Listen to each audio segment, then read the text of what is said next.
আইজ আর রাজনীতি না, আজ আমাদের একটা জ্বলন্ত সমস্যার প্র্যাকটিক্যাল সমাধান নিয়ে আলাপ করব। আমি প্রফেসর ইউনূসের সরকারকে এরকম প্র্যাকটিক্যাল সলিউশন করার জন্য উদ্বুদ্ধ করি, আর সরকার চাইলে আমি আমার পূর্ণ সামর্থ্য দিয়ে সাহায্য করি।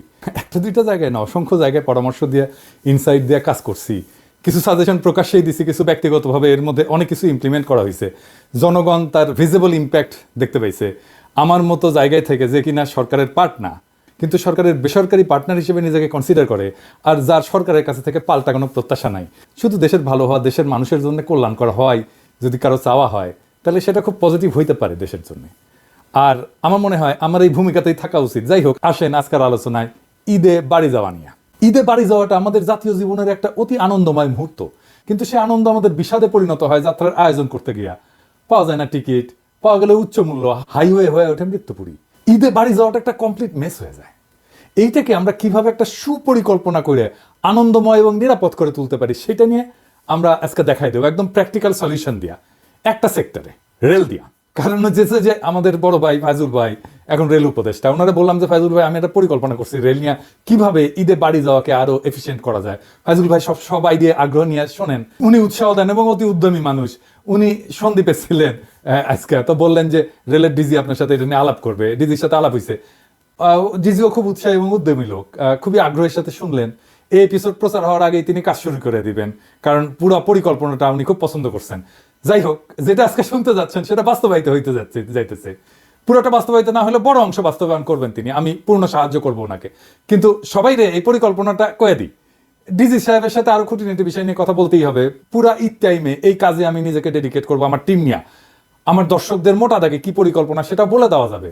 ফাইজুল ভাই নিজেও দেখলেন যে উনি কি কাজে, এটা আমি কি কাজ করতে চাইছিলাম ডিটেইল, সেটা উনি দেখলেন। আর সবচেয়ে গুরুত্বপূর্ণ হইতেছে সেটা হচ্ছে আমার ক্ষুদ্র ভ্রাতার ভগিনীরা যা আছে তাই দিয়া প্রবলেম সলভ করার তরিকাগুলো বুঝতে পারবে। এমবিএ তে যারা অপারেশন ম্যানেজমেন্ট পড়েন তারাও আইডিয়া জেনারেট করতে পারবেন, চিন্তার এই পদ্ধতি ব্যবহার করতে পারবেন। আসেন আল্লাহর নামে শুরু করি, কেমনে ঈদের যাত্রা আনন্দময় করা যায় রেল দিয়া। 2023 সালের একটা সমীক্ষা অনুযায়ী ঈদের আগে 4 দিনে ঢাকা ছাড়েন 1,20,00,000 মানুষ। সেই হিসেবে ঈদের সময় গড়ে প্রত্যেক দিন বাড়ি যান 30 লাখ মানুষ। কিন্তু ঢাকা কেন্দ্রিক যে গণপরিবহন ব্যবস্থা আছে সেগুলো দিয়ে বড় জোর দিনে 22 লাখ লোককে পরিবহন করা সম্ভব, এক জায়গা থেকে আরেক জায়গায় নিয়ে যাওয়া।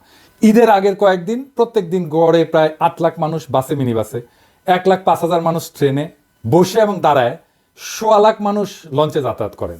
ব্যক্তিগত গাড়ি মাইক্রোবাস ভাড়া করে বাড়ি যান 7.5 লাখ মানুষ। মোটরসাইকেল নিয়ে ঈদ যাত্রায় সামিল হন 4 লাখ মানুষ। সমীক্ষা বলতেছে আরো 8 লাখ মানুষ ট্রাক, অটো রিক্সা সহ নানা অপ্রচলিত বাহনে ভোগান্তি নিয়ে যাতায়াত করেন। কিন্তু যাত্রীবাহী যানবাহনের সক্ষমতা আছে 86,68,000 যাত্রী পরিবহনের। বাকি 33,32,000 যাত্রী যান সংকটে ভোগেন। ট্রেনে কত মানুষ যায়? আমরা আগের ডাটায় দেখি যে 7 দিনে 2 লাখের একটু বেশি মানুষ টিকিট কাটে। কিন্তু আমরা অনুমান করি টিকিট কেটে যারা যায় তার থেকে 3 থেকে 4 গুণ লোক বিনা টিকিটে যাতায়াত করে। রেলের ডিজি বললেন অ্যাটলিস্ট দ্বিগুণ লোক যাতায়াত করেন।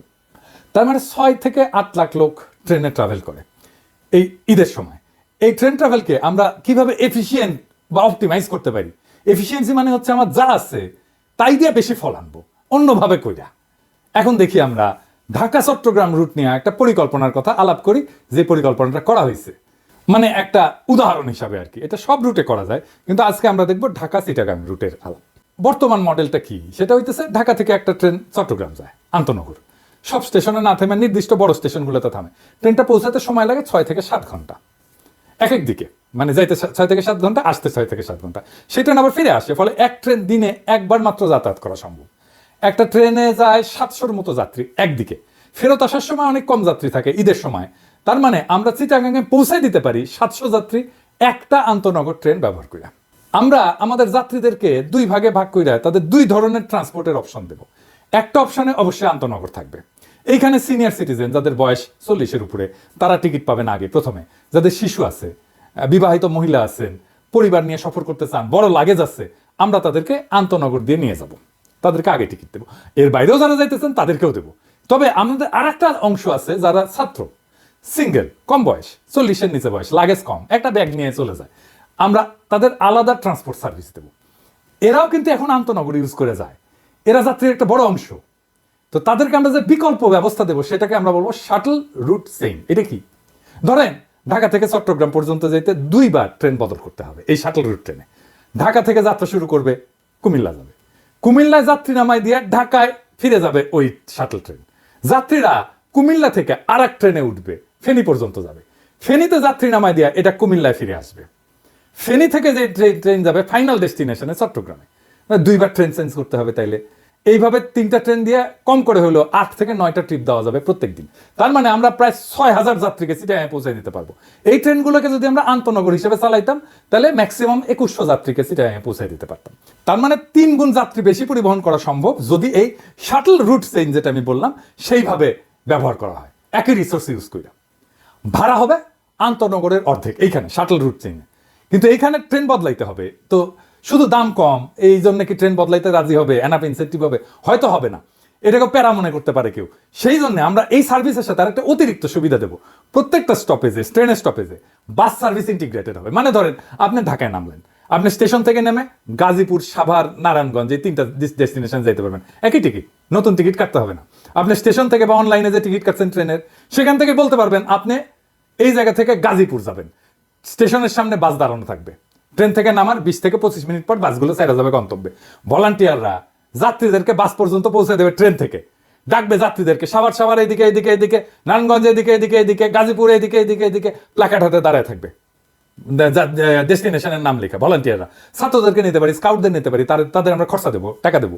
তারপরে ধরেন কুমিল্লা স্টেশনে লাকসামার মুরাদনগরের বাস থাকবে, ফেনীতে থাকবে সোনাগাজী আর পরশুরামের বাস, চিটাগাঙে থাকবে হাটহাজারী, রাঙামাটি, বাঁশখালী, আনোয়ারের বাস। লাস্ট স্টপেজগুলোতে আন্তনগরের সাথেও আমরা বাস সার্ভিস ইন্টিগ্রেট করে দিতে পারি। মানে আন্তনগরের টিকিট কাটলে এই 4টা ডেস্টিনেশনে যেতে পারবে। এই যে হাতে সময় খুব কম, কিন্তু অনেক কিছুই হয়তো বাস্তবায়ন করা যাবে এই পরিকল্পনায়। আমি কাজ করে দেখানোর মানুষ। বিপ্লব এই সুযোগ আর সম্ভাবনার দুয়ার খুলে দিছে। পরের ঈদে ইনশাল্লাহ আরো সুচারুভাবে কাজটা করতে পারবো। বাংলাদেশের রেলওয়েকে সুপার এফিসিয়েন্ট করে তোলা যাবে যদি আমরা একসাথে এই টিমটা কাজ করতে পারি। আমার ডিজি সাহেবকে খুবই পছন্দ হয়েছে, খুবই মাইডিয়ার লোক। আমরা যদি একসাথে করতে পারি তাহলে অনেক out of the box solution দিয়ে রেলকে আমরা বদলাই দিতে পারবো। আমূল আমাদের পার্টনারশিপ যদি অটুট থাকে, একটা স্যাম্পল তো দেখাইলাম কিভাবে করতে চাই। সরকারের কোনো আলাদা বরাদ্দ লাগবে না। যদি এই কাজটা আমরা রেলের সাথে টিম হিসেবে করে ফেলতে পারি তাহলে ভবিষ্যতে আমরা বাকি কাজগুলো করতে পারবো। বাংলাদেশ রেলওয়ের পাশে আপনাদের পিনাকি তার টিম নিয়ে কাজ করবে রাত দিন, যেন ঈদের যাত্রা আপনাদের আনন্দময় হয়। রেলওয়ের বন্ধুরা যারা এই কাজ করবেন একসাথে আমার সাথে এই প্রজেক্টে, তাদের বলতেছি it will B a big fun. আমরা একসাথে অসাধারণ অভূতপূর্ব কিছু অর্জন করব, একই সাথে ফান করব, আমরা আনন্দ করব, আনন্দের সাথে এই কাজটা করব। আর যাত্রীরা আপনাদের নির্বিঘ্ন আর আনন্দময় বাড়ি ফেরাকে নিশ্চিত করতে পারলে আমরা আনন্দিত হব। সে আনন্দ হবে তুলনাহীন। আবার এইটা ভাইবেন না যে এটা টাকা করে একটা প্রজেক্ট করেছি, টাকা পয়সা নেবে পিনাকি দাদা অনেক কিছু।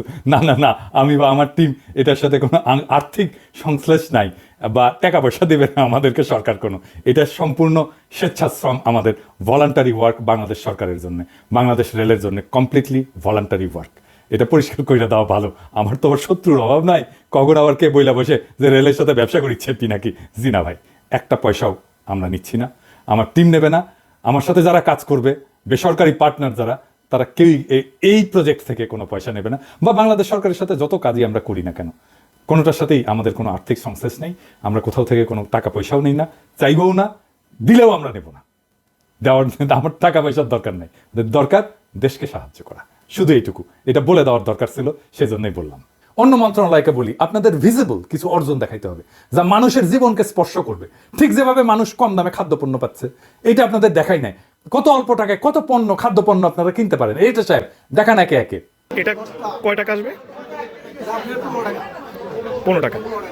তাহলে আড়াই কেজি কপি নিলাম আমি 15 টাকা। আর আপনি হাফ কেজি বাগুন দেন, 15 টাকা নিলাম হচ্ছে যে হাফ কেজি বেগুন। আচ্ছা, এটা কত আসবে? 20 টাকা কেজি দেন, 1 কেজি দেন। আর টমেটো কত করে দেবেন? 2 কেজি 15 টাকা। কত টাকা কেজি বললেন? 15 টাকা কেজি। আমাকে 1 কেজি দেন, হাফ কেজি না, আরে আরেকটা কেজি 60 টাকা। আচ্ছা, আমাকে 1 পোয়া দেন তো। 20 টাকা কেজি পেঁপে, আমরা একটা পেঁপে নিলাম, হাফ কেজির মতো হলো। তাহলে কয় টাকা আসলো? 10 টাকা। ঠিক আছে, 10 টাকা। ভাই এটা কত দিব এটা বলেন? ঠিক আছে, আমরা 130 টাকার মধ্যে আমরা লাউ পেলাম, বাঁধাকপিকে পেলাম, তারপরে মিষ্টি লাউ পেলাম, বেগুন পেলাম, আমরা পেঁপে পেলাম, করলা পেলাম, গাজর পেলাম, টমেটো পেলাম। ঠিক আছে, আপনাদের তাহলে আমার 150 টাকা লাগলো না? 130 টাকা। আমরা 130 টাকায় এই কয়েকটা বাজার করলাম, এতগুলো বাজার। দেখি 150 টাকা ফিল আপ করতে 150 থেকে 200-র মধ্যে বাজার করব। আমার এখনো পেঁয়াজ এবং হচ্ছে যে আলুই বাকি আছে। বিগত সময়ে কত করে পেঁয়াজ বিক্রি করেছেন? 400 টাকা, 220 টাকা, 120 টাকা।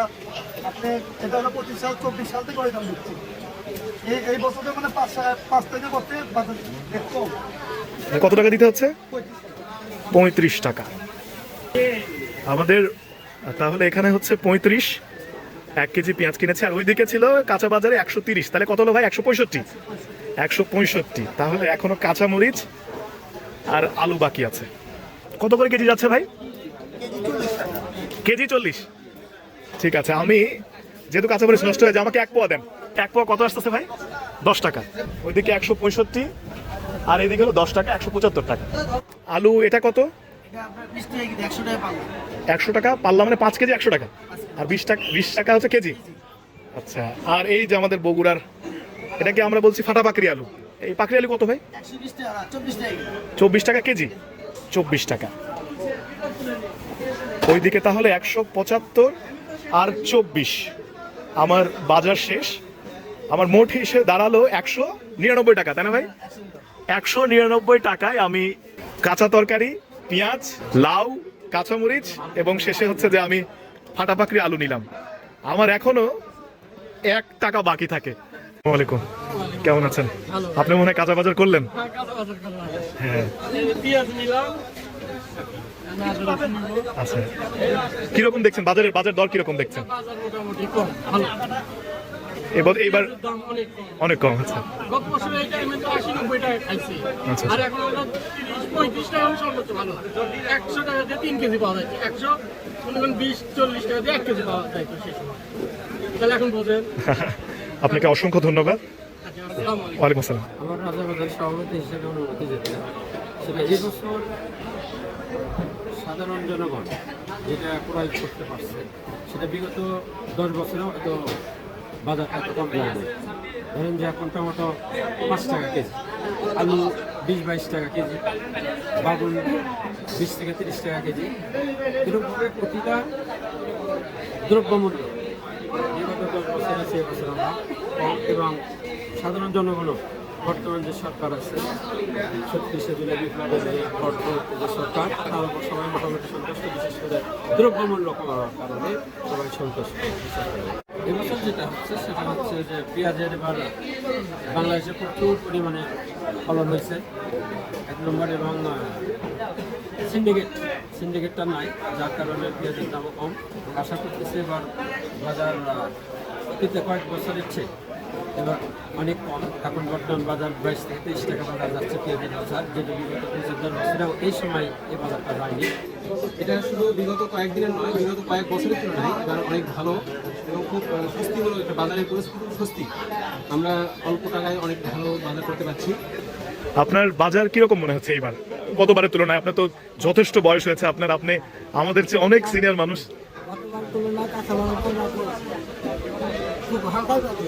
জি জি জি। তা আপনার কি মনে হয় যে সরকার কি পারছে বাজার নিয়ন্ত্রণ করতে?